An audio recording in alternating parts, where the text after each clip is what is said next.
I'm Christy Shriver, and we're here to discuss books that have changed the world and have changed us. And I'm Gary Shriver, and this is the How to Love Lit podcast.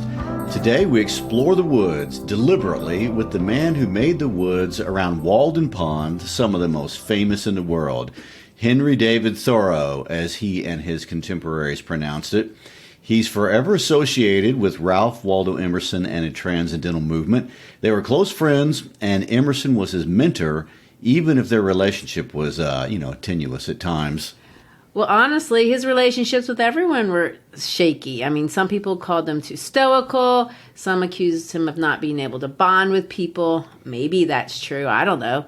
I do know that reputation and impact has grown over time, and we've come to see him as a person who discusses struggles of modern life that impact our world maybe in greater ways than they impacted his. If you remember from last episode, the American Transcendental Movement centered around this little town of Concord, Massachusetts. However, of all the transcendental writers, only Thoreau was born in Concord. He was 14 years younger than Ralph Waldo Emerson, and like Emerson, went to Harvard University. His parents were not elite people. His father owned and operated a local pencil factory. They had boarders in their home that his mother took care of. When Thoreau graduated from Harvard in 1837, after having done really well in school, his family, like everyone else, probably expected him to go out in the world, be a doctor, a lawyer, a preacher, but he didn't. He came home. Two of his older siblings were teachers, and so he kind of fell into that. He took a job at the teacher of Concord Public School, but he wasn't suited for teaching in that day and had to resign after only working for 2 weeks. 2 weeks. Yeah, it was a problem because he was not comfortable with spanking children. Oh, okay. And not spanking children would get you fired in those days. Wow. Things have changed. Yes. I will say, though, if you read either Walden or Civil Disobedience, it's not really surprising that he had a problem with that. No, it isn't. Thoreau, whatever you say about his interrelationships, he always had a deep respect for individual choice, down to a respect for the natural world. And, this predates his relationship with Emerson even. You could say that Thoreau was a transcendentalist before he even knew about it. Yes, but Thoreau had read Emerson by the time he took his first teaching job. He hadn't read Self-Reliance because it hadn't been written yet. But Thoreau read Nature as a senior in college, and he heard Emerson lecture at Harvard. And after getting fired from that Concord school, Thoreau and his brother John started their own school because they wanted to have a school with their own principles. And that school did well. They taught the classics, Greek, Latin, all the things they were supposed to do. But they had a vision to incorporate activities. And they did. Trips into nature, practical things, things we find inventive today. Thoreau taught his students about birds and flowers by taking them outside. He showed them fox dens and deer tracks. There's an account where he fed chipmunks from his hands in front of the class. He took them on a boat, and that's how he taught them about the American Revolution as they floated down the Sudbury River and looked at all the battlefields.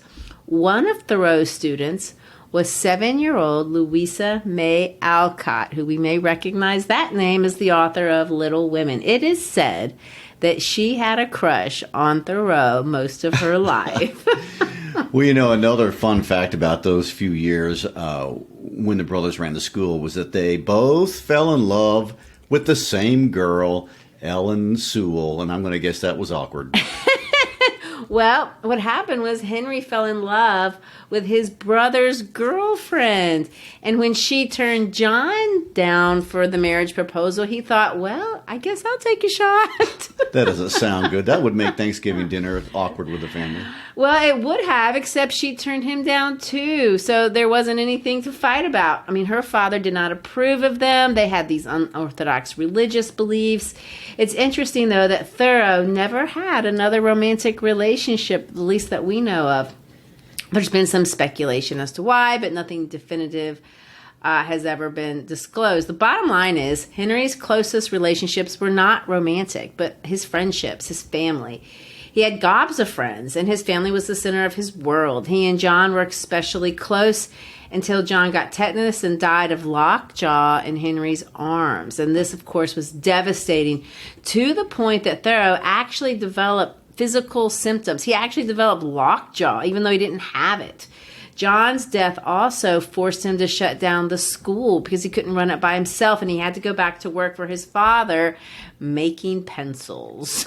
You know, Thoreau's contribution to the pencil making industry is something that most people don't know about. And if he had any interest in entrepreneurship, he really could have been a very successful businessman. While working at his father's factory, he figured out how to get the graphite to bind with glass inside the wood of the pencil in a way that the pencil could write without pushing it down so hard and without smudging. This is a big deal, and basically what today we would call the number 2 lead pencil.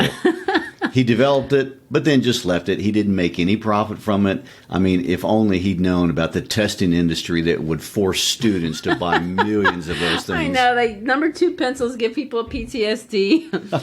But as we know from Walden, you know, he had a knack for engineering. He literally built his own house, and he made all kinds of things. He was an expert surveyor. He engineered fixes for everyday problems. But monetizing that skill was not his jam.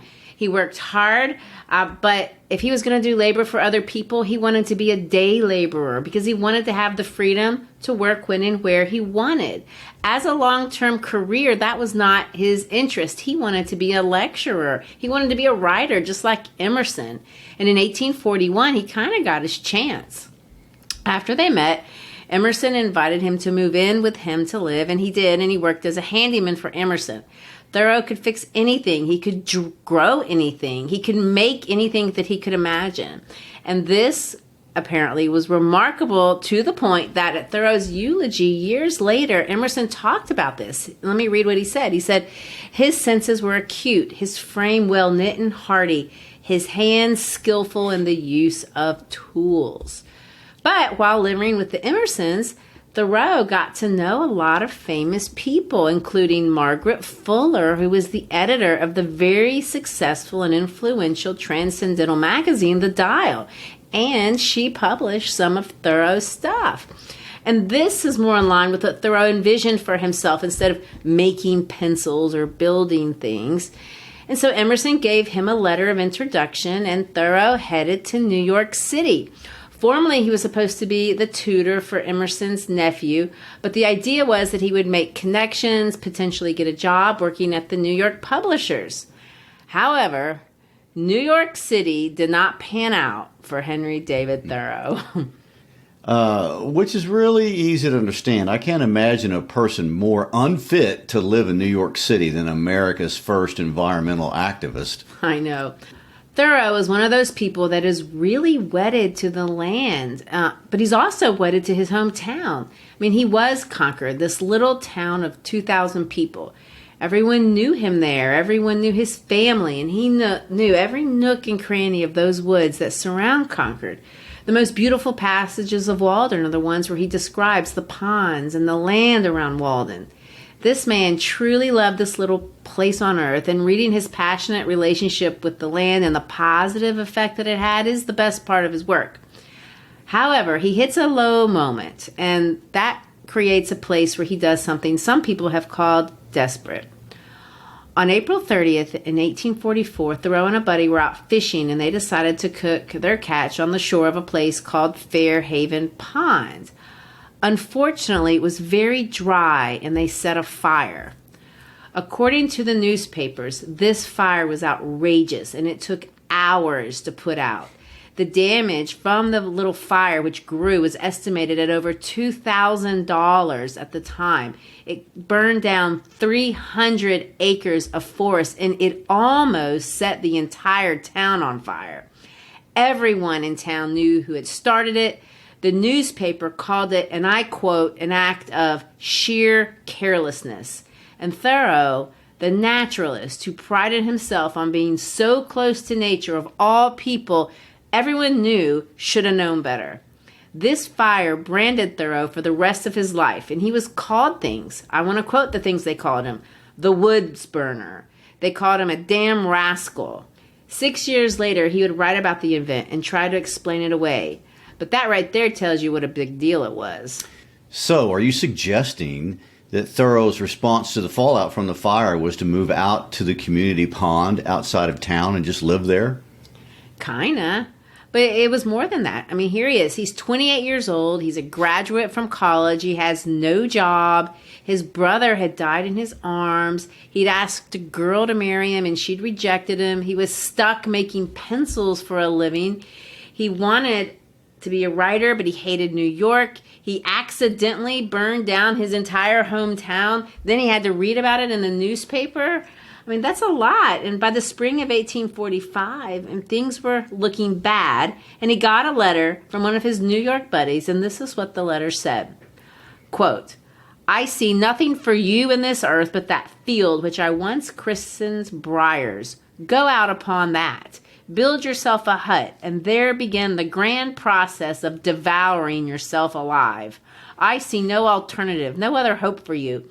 Eat yourself up. You will eat nobody else, nor anything else. Wow, and that was from a friend, huh? Yeah. Well, that's kind of what he did. That piece of property, his friend called Briars, was this wooded 12-acre area around a lake a couple of miles outside of town. And it had been kind of abandoned and had become really community property of sorts. Lots of people used that pond as a swimming hole. People fished there. Some homeless people even lived out there. Emerson decided to buy it with the idea that he might build a writing lodge on it. And he ended up never doing that, but he gave Thoreau permission to go be a squatter on it. Yes, and Thoreau, by the way, is really known for two pieces of writing. One would be this quasi-documentary of his time living at Walden Pond, and that's called Walden. The other, which we'll talk about next episode, is the highly influential political essay, Civil Disobedience. When people think of Thoreau, they either think of Thoreau the naturalist, the guy who went out into the woods, the ecologist, the preservationist, the guy we give credit as being the first American outside of the Native American community to advocate for the natural environment, not just preserving it, but living in harmony with it. I mean, he's very influential in this natural kind of way, and Walden, for the most part, speaks to that. But then there's this other Thoreau, the guy who refused to pay his taxes because he didn't want to support any government that enslaved people. And he was against the war of aggression, specifically the Mexican-American War. He was a crusader who defended John Brown, the terrorist. He's the guy who wrote the essay that would eventually one day influence Mahatma Gandhi and later Dr. Martin Luther King Jr. And let's add to that resume, don't forget that Thoreau was also a part of the Underground Railroad, and his house was a stop for at least 2 and maybe more runaway slaves on their way to Canada. So some people think, this is 2 different people, but they are not. It's one person, and one seems kind of zen, stoic, uninterested in the things of this world. The other seems very politically engaged. But yet, it's the same principles that were driving both sides of him. This supreme respect for freedom, he affords it to nature, but he also affords it to humans. He has this compelling drive, and he talks about this in the first chapter of Walden, this deep desire to be good. And he defines this very differently than, quote, what he calls doing good. Being good speaks of being in a state of harmony with yourself, with the world at large, and a commitment to fulfilling or facilitating this kind of harmony in other people. And that's the setup. Walden, the book, is divided into 18 chapters. The first 2 are likely the most famous. There are quotes in them that we've all heard or seen. Some of them we didn't even know that's where they came from. So let's begin. When I wrote the following pages, or rather the bulk of them, I lived alone in the woods, a mile from any neighbor, in a house which I had built myself on the shore of Walden Pond in Concord, Massachusetts, and earned my living by the labor of my hands only. I lived there 2 years and 2 months. At present, I am a sojourner in civilized life again. So what we see is that in 1845, he claimed that it was pure coincidence, but he built a house and he moved in on July 4th. He moved to Walden, but he didn't write the entirety of the book there. And it's the progress of Thoreau, the person, as we watch him develop through the pages that give testimony and support to the moral message of the book. At the time, he told people that he wanted to go out there and he would write a book that would memorialize his brother John, the one that died. And he did that. I mean, that book is called A Week on the Concord and the Merrimack Rivers. But it wasn't well received, and that book didn't make very much money. However, he learned a few things from publishing that book. And a few years later, he would publish Walden, and it was way more successful. He started writing Walden, of course, as he said in that first paragraph that you read, during the Lake years. He started it really not as a book, but as a lecture in response to questions that people were having about why the heck he was living out there. I mean, here he is. He's an oddball. Here's this guy. He moved into a micro house on a pond 1 mile out of town. Nobody knew why. And this drew a lot of attention, and to the point that he really became a local celebrity. But he didn't actually publish the book until 1854. He would revise it, especially the second half of the book, because he learned from the feedback that he got that his style had a tendency to be too preachy, and that was turning off his readers. One misunderstanding that people have is they think that Walden is going to be a chronicle of his time there, and it isn't. That's not the structure. It's not chronological. It's arguably not even really super biographical. It's better, I've heard other terms used for it that are better. It's called a poem of the seasons or myth of the year, because he's going to use the pond, the natural environment, the seasons he experiences while living at Walden to make an argument about the best way to approach life, a strategy to find authenticity in yourself. So in the book, he tells us he stayed at the pond full-time for 2 years and 2 months. But the book doesn't read like that. It reads over the course of 4 seasons, and it ends in the spring. He's going to draw from the sights and the sounds of the pond on his experiences there. And many of them may have occurred after he left his time of being a quasi-resident there. Those details don't really matter. The middle chapter is called The Ponds. And this chapter is the most artistic. He describes the ponds that he experiences, how he experiences them, the emotions they invoke. This is a chapter of love, and it's not an accident that it's in the middle. Walden Pond is the central metaphor of the book. And that's what's hard to understand if you're not a literature person. This is not a book describing a person's experiences outdoors. He is making claims, and Walden and the woods and the bean fields, all that is evidence. And, I will say he's been accused of being preachy, and especially in the beginning, Walden is preachy. Well, there's no doubt. It's braggadocious to be talking about building your house for $28 and a borrowed axe. And it's not fair to make claims of grandeur because, people see it. He had a lot of help and he had advantages that lots of people don't have in this world. So when he talks about living out in this shack, it wasn't rough. He plastered it for the winter and it was warm, and he had the luxury of moving back in with his mom while the plaster was drying. That's bothered people, and that's justifiable. But it's better to get past all that, because the real body of evidence is his life at Walden. He presents 2 worlds, the world of man and the world of nature. And we get to see growth. He shows up in 1845 in the woods as one person. And there's no doubt by the time he publishes this book in 1854, he's a different person. The first chapter, the most preachy, I think, really, entitled Economy, prevents a man that's provocative. He's trying to provoke us. And this is the one that's been called condescending and judgmental.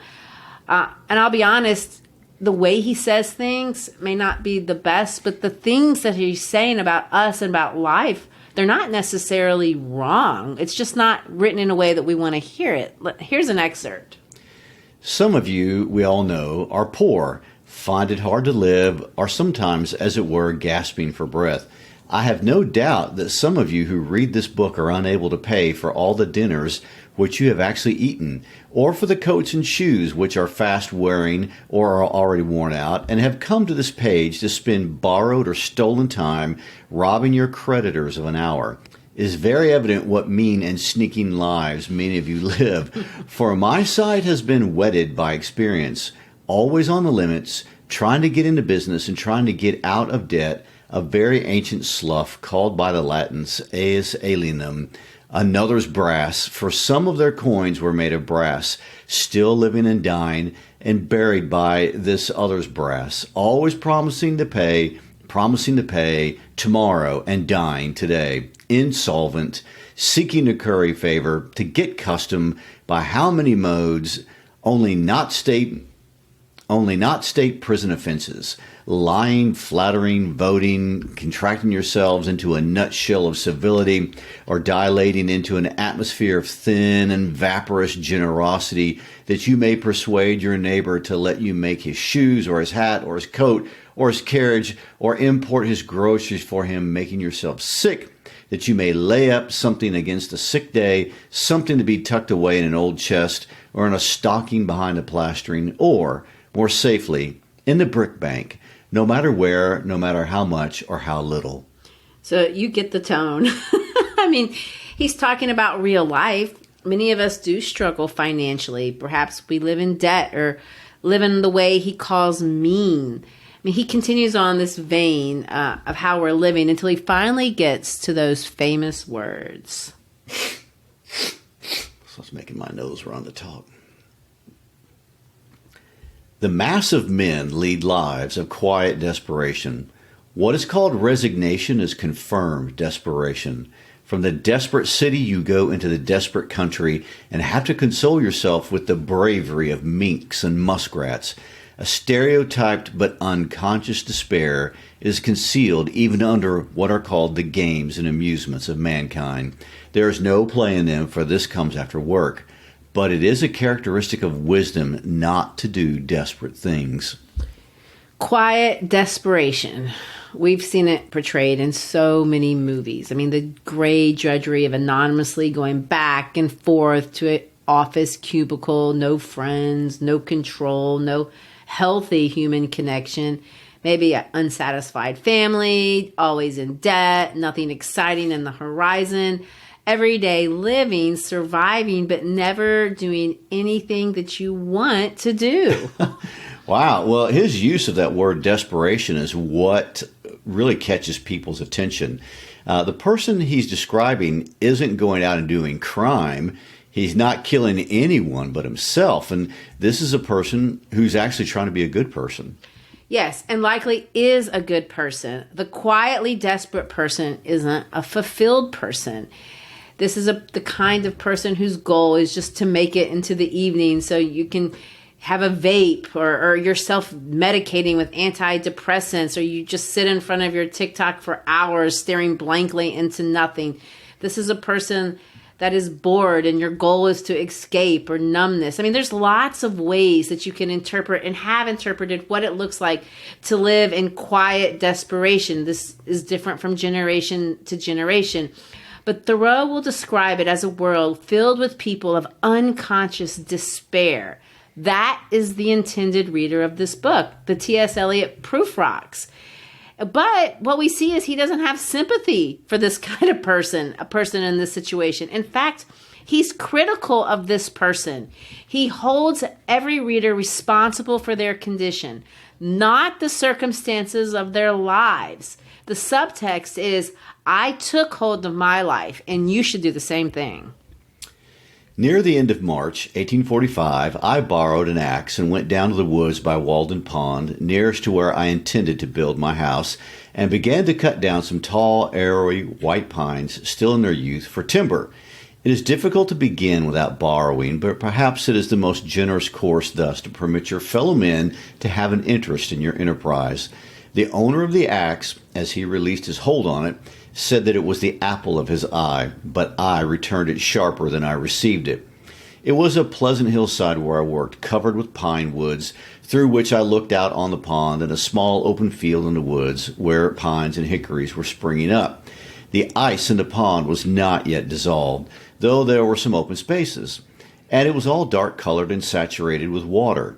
There were some slight flurries of snow during the days that I worked there, but for the most part, when I came out onto the railroad on my way home, its yellow sand heap stretched away gleaming in the hazy atmosphere, and the rails shone in the spring sun, and I heard the lark and pewee and other birds already come to commence with another year with us. They were pleasant spring days in which the winter of man's discontent was thawing as well as the earth, and the life that had lain torpid began to stretch itself. And so we're introduced to the symbols that carry the book, the pond, the seasons, the morning light. Those are the things that we need to be paying attention to as we read. If the most famous line in the book comes out of chapter 1, the most widely read chapter is chapter 2, titled Where I Lived and What I Lived For. A part of this chapter is engraved on a plaque where Thoreau's house at Walden once stood. Let's read that. We must learn to reawaken and keep ourselves awake, not by mechanical aids, but by an infinite expectation of the dawn, which does not forsake us in our soundest sleep. I know of no more encouraging fact than the unquestionable ability of man to elevate his life by a conscious endeavor. It is something to be able to paint a particular picture, or to carve a statue, and so to make a few objects beautiful, but it is far more glorious to carve and paint the very atmosphere and medium through which we look, which morally we can do. To affect the quality of the day, that is the highest of arts. Every man is tasked to make his life, even in its details, worthy of the contemplation of his most elevated and critical hour. Basically, he's saying that we must look at our lives as art, that we are our own artwork. I mean, it's encouraging that we can, and actually it's our responsibility. We must, according to Thoreau. Right. And the line, to affect the quality of the day, that is the highest of arts. Now, that's what's important. Every man is tasked to make his life, even in his details, worthy of contemplation of his most elevated and critical hour. He calls that a calling. I mean, he's not saying we're supposed to be rich or successful academically or professional. He's not saying that our bodies have to be perfect, that we should be good neighbors, good family people, good citizens. He's leaving those decisions to the artist. Change how you view your life. Look at your life every day as an elevated form of art. Well, you know, the problem is that art is not easy. I mean, how can I elevate my everyday mundane life to a piece of art? Hence, the answer is in the narrative. And this is the passage that is engraved at Walden Pond. I went to the woods because I wished to live deliberately, to front only the essential facts of life and see if I could not learn what it had to teach, and not, when I came to die, discover that I had not lived. I did not wish to live what was not life. Living is so dear, nor did I wish to practice resignation, unless it was quite necessary.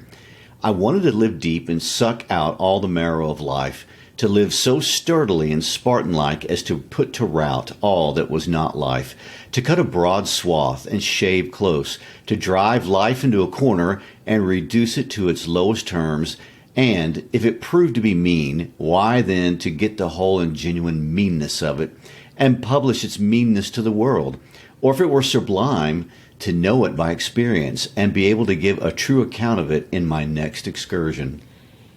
I went to the woods because I wished to live deliberately. I mean, that sentence has been so meaningful for so many people. And pay attention to how carefully it's worded. That word deliberate, it's a pun. Of course, we know that deliberate means to be on purpose. And Thoreau means it like that. We should have a life that's on purpose. But to deliberate, that's the verb form. And that's to think things through. To consider your problems carefully. And Thoreau means it that way too. Think through your reality carefully. Don't take other people's values as your values on face value. Don't let the judgment of your community be your judgment. But if you look at that word a third time, the word deliberate contains within it the word liberate, or to make free.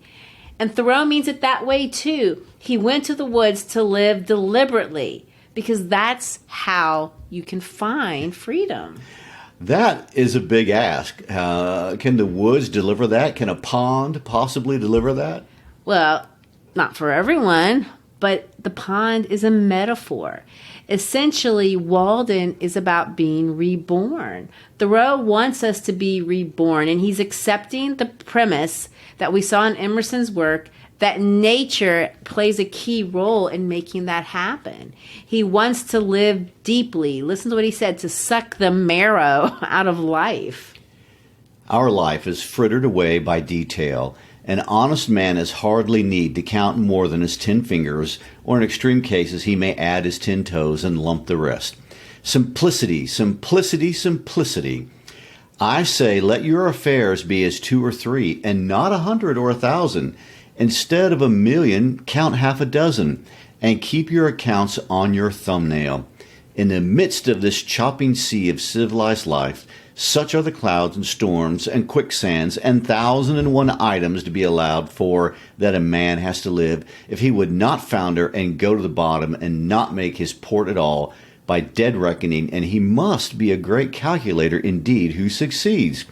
Simplify, simplify. Instead of 3 meals a day, if it be necessary, eat but 1.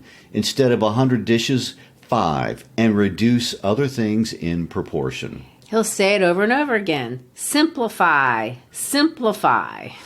Well, he's talking about all the responsibilities that we take up, and they do stack up. I mean, his first piece of advice is basically to strip down, and that's not difficult to understand. I mean, it's painful. Growing up, if you're a healthy person, that whole experience is about taking on responsibilities.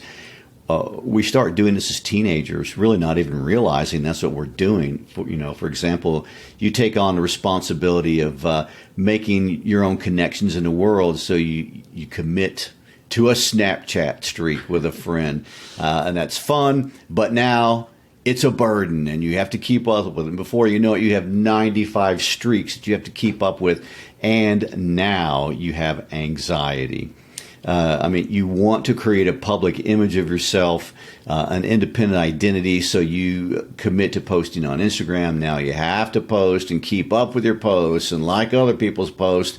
Guess what that is? That's a responsibility. You get invited to a celebration dinner for a friend. Now you have to have the clothes, and nice ones, so you buy nice Jordans for this dinner. Now you must find a place to store them. Worry that no one steals them or steps on them. Guess what that is? Anxiety. As you get older, the stakes just get higher. I mean, you commit to owning a car. That means insurance and gas and a place to park, and it has to get washed and maintained and protected from getting stolen or scratched. And guess what that is? Responsibility, anxiety. So you commit to a girlfriend or a boyfriend, then a family. I mean, we don't have time to get into all these responsibilities, but even good things are details that have to be tended to. And we haven't even gotten into responsibilities for our mistakes or our bad choices. That's a whole other category. Or things that weren't our mistakes but ended up being our messes that we had to clean up. And, all of those are the details that fritter away our lives, to use his words. And what do they create? Anxiety. So what's his fix? Simplify. Oh, okay. And he's been criticized for this. And the objection is that that's just an oversimplification. Everyone can't just leave everything and go into the woods. And of course, Thoreau agrees. And he's going to tell you up front, going to the woods isn't the course for everyone, but it was for him. And it doesn't deny his point. Simplify, simplify, simplify. It's in the details that you find your anxiety. There's things you can drop. We own too much. We rush too much. Why should we live lives with such hurry and waste of life? Those are his words. Walden for him was a place. And for us, it's a metaphor for a lifestyle choice that's different than what we're living now. Would it be so bad if we said, I'll just have to wear this outdated outfit or have a used car or just drop off social media for a while? Well, it's basically a cost-benefit analysis question that he's asking. He's saying these are questions we should ask ourselves, like why should we be obsessed with news? As a political junkie, that kind of hits home. And he says this: hardly a man takes a half-hour's nap after dinner, but when he wakes, he holds up his head and asks, "What's the news?" as if the rest of mankind had stood his sentinels. Some give directions to be waked every half hour, doubtless for no other purpose, and then to pay for it, they tell you that they have dreamed. I mean, after a night's sleep, the news is as indispensable as the breakfast. Pray tell me anything new that has happened to a man anywhere on this globe. And he reads it over his coffee and rolls that a man has had his eyes gouged out this morning on the Wachito River, never dreaming the while that he lives in the dark, unfathomed mammoth cave of this world and has but the rudiment of an eye himself. He goes on to say, to a philosopher, all news, as it is called, is gossip, and they who edit and read it are old women over their tea. Yet not a few are greedy after this gossip. So anyway, so why do we feel this constant need to know everything in real time? Right. And he's not just talking about politics. I mean, I check my phone dozens of times a day, and I'm not even a news junkie. There's Instagram and LinkedIn and text messages and work email and personal email and podcast email. Now I do Be Real. Oh, my gosh. Oh, but it could be worse. You could do TikTok, Snapchat, all that. I mean, I looked up that, and as of 2023, there are roughly 128 different social media platforms you could be managing right now. I mean, and Thoreau challenges all that. We lose the deliberateness of our lives, and this creates anxiety.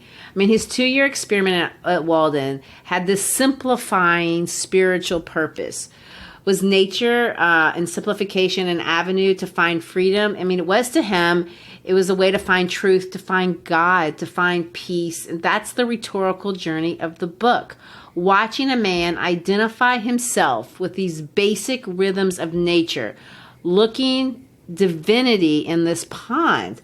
The seasons in the book take us through the journey of rebirth. Thoreau uses a lot of archetypal symbols in the book. Pay attention. The sun, I mean, that's a symbol for the source of life. The God, truth, all that's coming out in the morning. We're going to see water. Let me quote Thoreau here. I got up early and bathed in the pond. That was a religious exercise and one of the best things I did. Every day, Thoreau would spend effort with the objective and intentionally renewing himself. Bathing is literally physically renewing, but it was also spiritual for him. He uses the term, he talks about reading the Hindu scriptures, the Bhagavad Gita, and he uses the term bathing his intellect. The central symbol of the book, the heart of the book, is the pond. Laura Wells, she's one of the foremost scholars today of Thoreau. She says the pond is a cosmogram. That's a really interesting way to think of the pond. Gary, what is a cosmogram? Well, interestingly enough, a cosmogram graphically is basically a circle with a cross through the center. Its purpose is to find one's understanding of the world. So in this case, Thoreau looked at this pond every day. He literally surveyed it. He physically measured every inch of it, which was an engineering accomplishment when you think about it. And he figured out that the center point of this pond was unusually and, in fact, extraordinarily deep. So every day as he looked at life, he thought of it in terms of this pond. And Walden does not have an outside river flowing into it. Its source comes from within. It is usually deep, so deep, in fact, that lots of local people during Thoreau's day thought it was bottomless. And for Thoreau, this was spiritually important. I mean, things to think of in terms of our own life. Why, here is Walden, the same woodland lake that I discovered so many years ago. Where a forest was cut down last winter, another is springing up by its shore as lustily as ever. The same thought is well up to its surface. That was then. It is the same liquid joy and happiness to itself and its maker, aye, and maybe to me. It is the work of a brave man surely, in whom there was no guile. He rounded this water with his hand, deepened and clarified it in his thought, and in his will bequeathed it to Concord. I see by its face that it is visited by the same reflection, and I can almost say, Walden, is it you?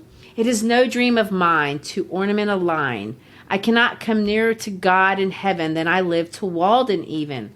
I am its stony shore, and the breeze that passes o'er, and the hollow of my hand are its water and its sand, and its deepest resort lies in my thought. What is it that we're supposed to be seeing in this poem that's inside the book?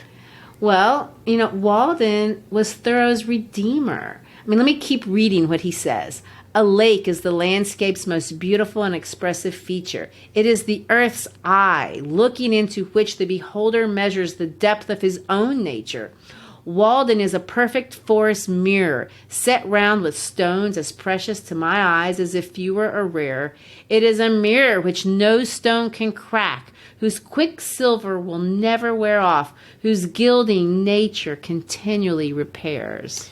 I think most of us see Walden as Thoreau going far away to live in total isolation, but really that is not the Walden experiment at all, is it? No, and that's where he gets misjudged. Thoreau was not trying to be a monk or a philosopher, spending 30 years in a hut, depriving himself of human connection or, real food. He states very clearly that he's not alone. He has an entire chapter titled Visitors. Let me quote that chapter. I think I love society as much as most, and am ready enough to fasten myself like a bloodsucker for the time to any full-blooded man that comes my way. I am naturally no hermit, but might possibly sit out the sturdiest frequenter of a bar room if my business called me thither.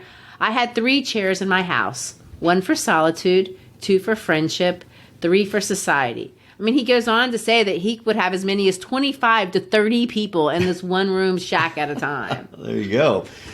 Thoreau was stripping down and engaging nature in a way, that's more realistic for most of us to do. Not that any of us will live in literally a mini house, but I think it's an interesting point that he didn't seek to deprive himself of community, just simplify his involvement in it. And not even forever, just for a specific length of time, really in order to reorder his life. Yes, and I think that's the best way to read Walden. If you're one of those readers, which I am, who finds the beginning of the book kind of judgy, I find myself softening as I read through it, as I read through his descriptions of the natural world. There's still a lot of commanding language in the end, but it's not as condescending. Walden has prepared Thoreau, and he speaks with an authority at the end of the book that I don't hear in the beginning.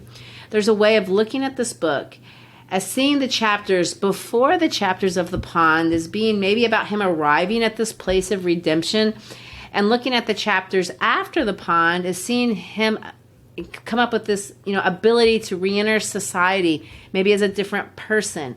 The book highlights specific experiences, things that oriented him, specifically his bean fields. His relationships with different humans, his relationships with animals, with plant life, specifically with the water. The chapters about winter and spring, they're particularly emotional, but it always comes back to the pond. I am thankful that this pond was made deep and pure for a symbol. Let us work our feet downward through the mud and slush of opinion and tradition and appearance till we come to a hard bottom, which we will call reality. The natural world, turns out, can be a mirror which reflects truth. And so after he finds it, he feels like he can leave. In the conclusion, Thoreau bluntly says, I left the woods for as good a reason as I went there. Perhaps it seemed to me that I had several more lives to live and could not spare any more time for that one. He goes on to say, I learned this, at least by my experience, that if one advances confidently in the direction of his dreams and endeavors to live the life which he has imagined, he will meet with a success unexpected in common hours. He says this, in proportion as he simplifies his life, the laws of the universe will appear less complex, and solitude will not be solitude. Poverty will not be poverty, nor weakness, weakness. If you have built castles in the air, your work need not be lost. That is where they should be. What do you think of that, Gary? Well, he found courage in being comfortable with his authentic self. We literally read this in his conclusions where he says, why should we be in such desperate haste to succeed and in such desperate enterprises? If a man does not keep pace with his companions, Perhaps it is because he hears a different drummer. Let him step to the music which he hears, however measured or far away. It is not important that he should mature as soon as an apple tree or an oak. Shall we turn the spring into the summer? And I would like to point out, in my childhood growing up, my mother had this poster on a wall in our house. And it's so funny for it to come back like that. Thoreau discovered that it was okay to be the town weirdo.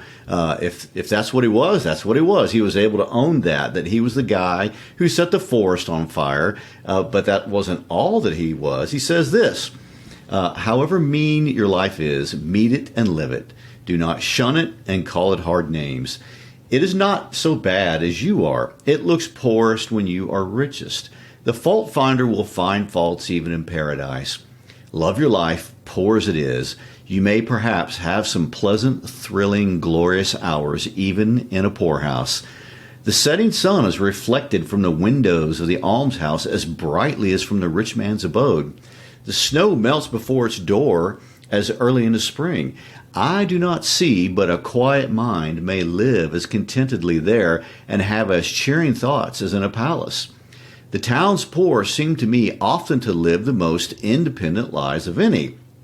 Maybe they are simply great enough to receive without misgiving. Most think that they are above being supported by the town, but it oftener happens that they are not above supporting themselves by dishonest means, which should be more disreputable. Cultivate poverty like a garden herb, like sage. Do not trouble yourself much to get new things, whether clothes or friends. Turn the old, return to them. Things do not change, we change. Sell your clothes and keep your thoughts. I mean, if the book begins with judgment, it ends with encouragement. It does. And the final line of the book is this. There is more day to dawn. The sun is but a morning star. That is the very opposite of quiet desperation, the spirit of freedom, to not change who you are, but be free to be who you are and turn your life into art. Every dawn emerges new before a divine morning star. I mean, these words have inspired so many people over the last couple hundred years. It most certainly has. So I guess we should be inspired to get outside and enjoy spring or autumn or summer or whenever, whatever season it is. Go find your Walden. You know, as always, if you enjoyed this episode, please share it with a friend. Push it out on your social media. Text it to a friend. Play it for a class if you're a teacher. When you share, we grow. If you're a teacher, check out our listening guides and other resources on our website. We have merchandise, as everybody needs that. And next episode, we will look at Thoreau's political contribution, his famous essay, Civil Disobedience. Thank you for sharing in our discussion today and enjoy your week. Peace out.